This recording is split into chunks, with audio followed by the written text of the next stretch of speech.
They changed it. They don't use this anymore.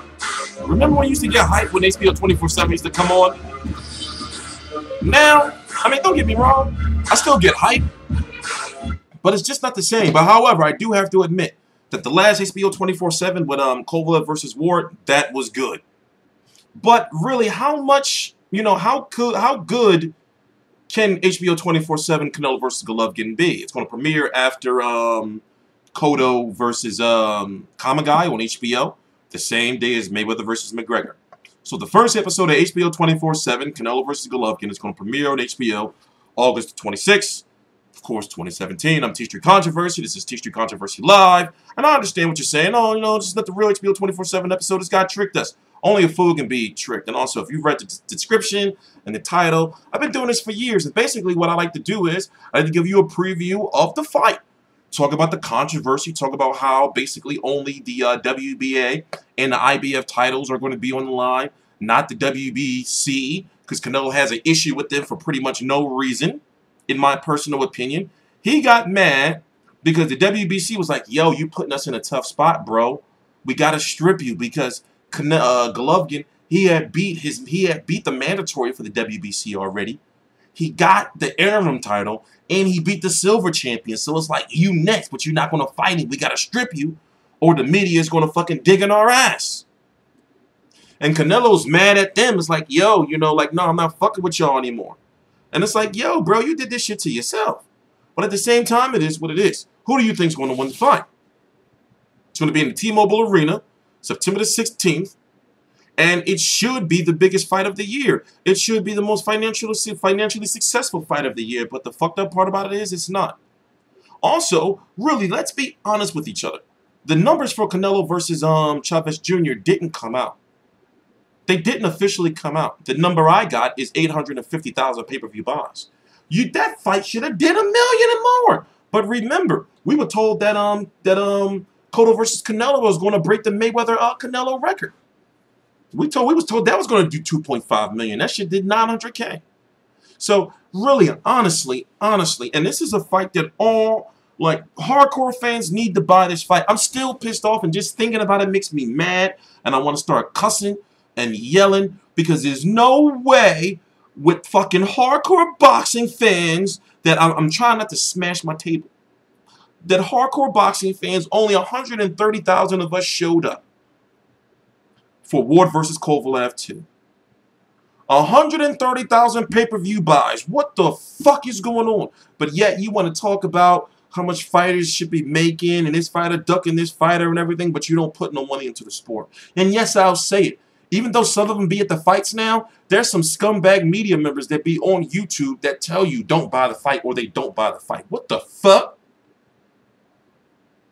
So it's like this, right? Let's just keep it 100. If you buy Mayweather McGregor, don't lie to yourself. You're going to buy it. If you're not going to buy it, you're going to be at somebody else's house who's buy it. Somebody's going to buy the fight. You're going to be watching the fight because it's going to be a fucking party and a fucking holiday, especially once they start getting the media ball rolling. Right now, they're just coasting. Once that press tour starts, listen, the shit is snowballing.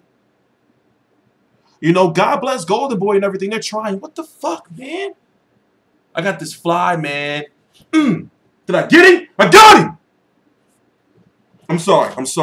I got him! Oh, he's trying to get out! He been harassing me. I'm sorry, guys. This is random. I got him! You son of a bitch! Anyway, you're going to be watching the fight. No matter what you say. Let me calm down a little bit.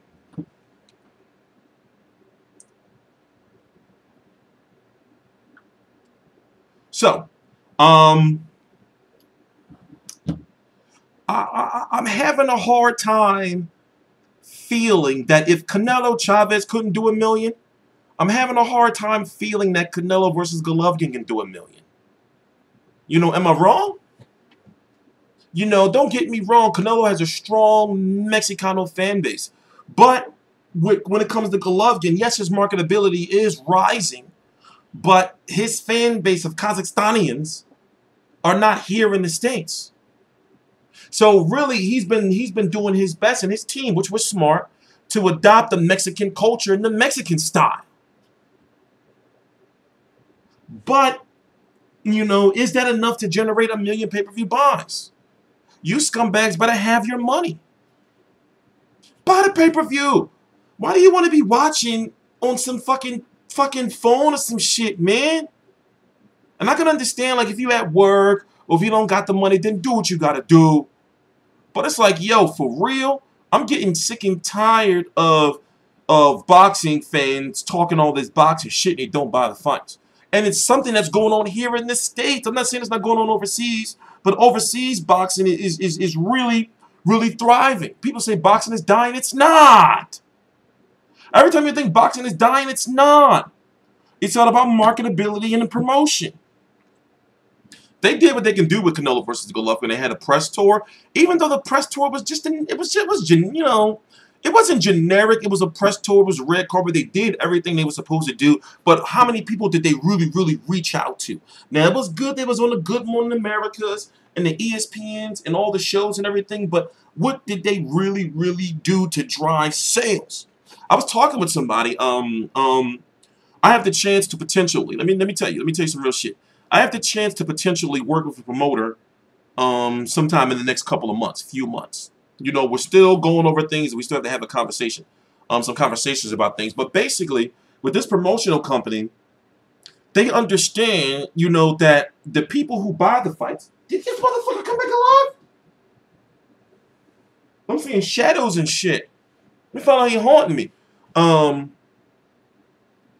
You have to reach out to the young people, you know, the people who are buying the Jordans, the people who are, you know, spending the money on the dumb shit. I remember, right, you know, when I was a kid, I used to have to beg my grandma. I'm like, yo, grandma, you know, I want to buy this Tyson fight, the Tyson Holyfield fight.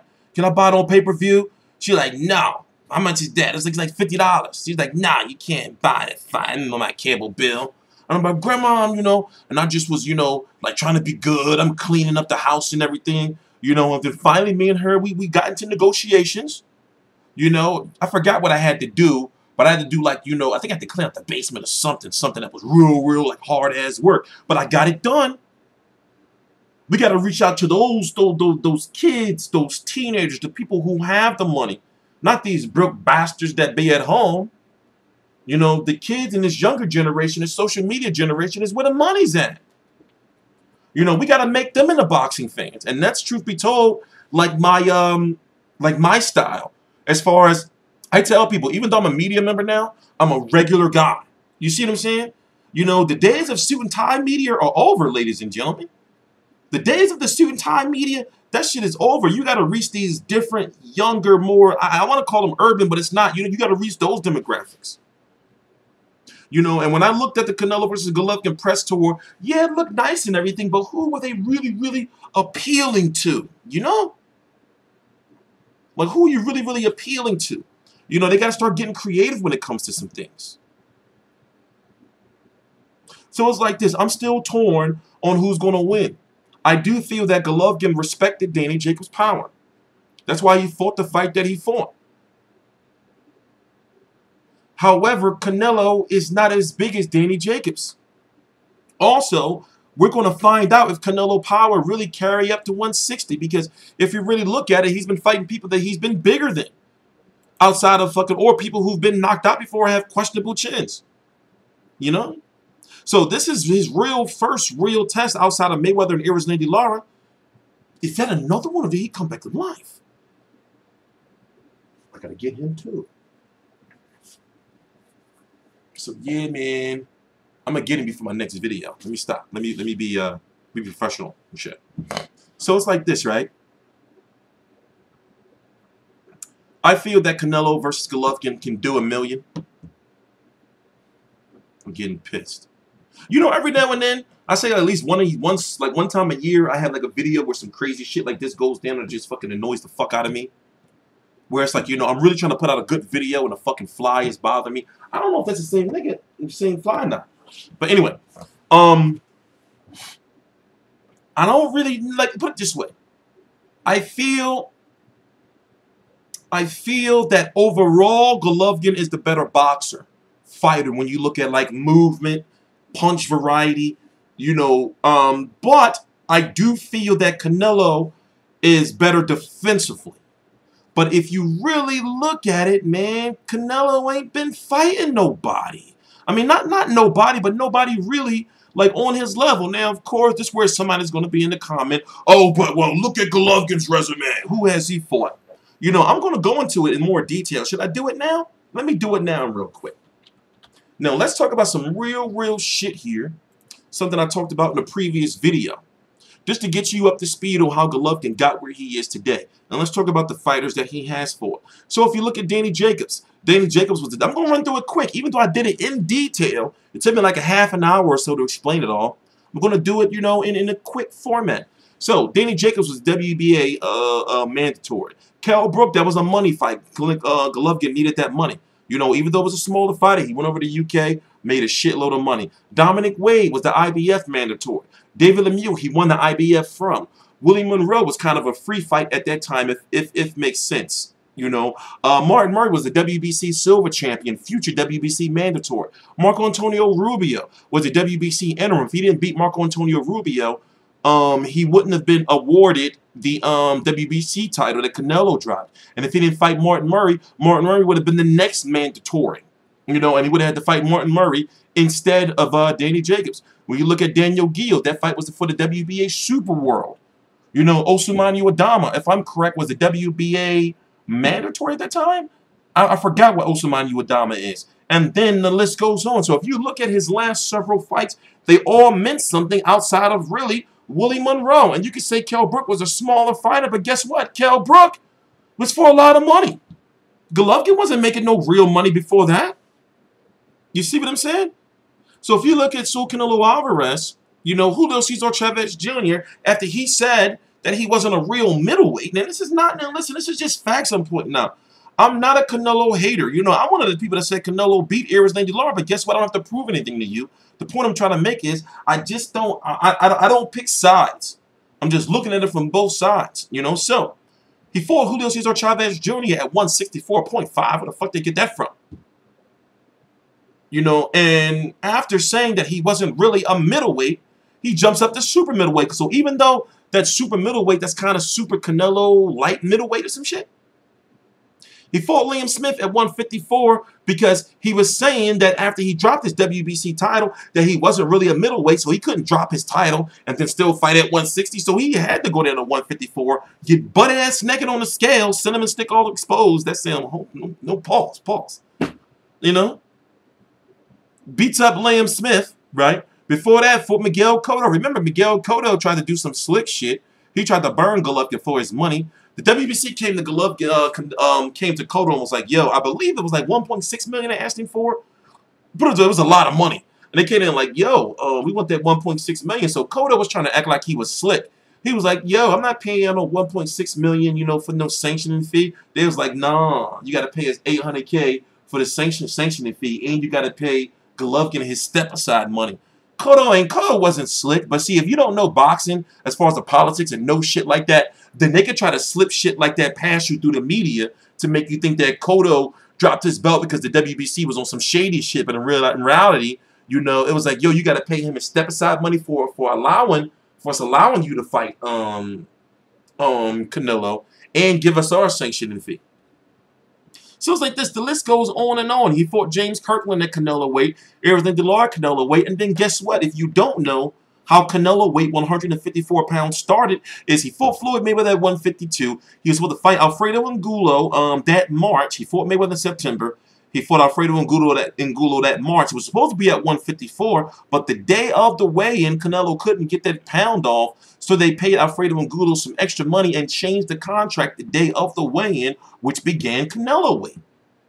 Then he went on to fight 1, 2, 3, 4, 5, 6 fights. No, 5. Wait, 1, 2, 3, 4, 5 fights at Canelo weight over a 2-year span. He fought Alfredo Angulo at Canelo weight, Lara at Canelo weight, James Kirkland at Canelo weight, Cotto at Canelo weight, Amir Khan at Canelo weight, dropped his belt, went down to 154, got butt-ass naked for Liam Smith at 154, you know, then went all the way up to super middleweight or super middle Canelo light heavyweight, I think. at 164.54 Chavez Jr.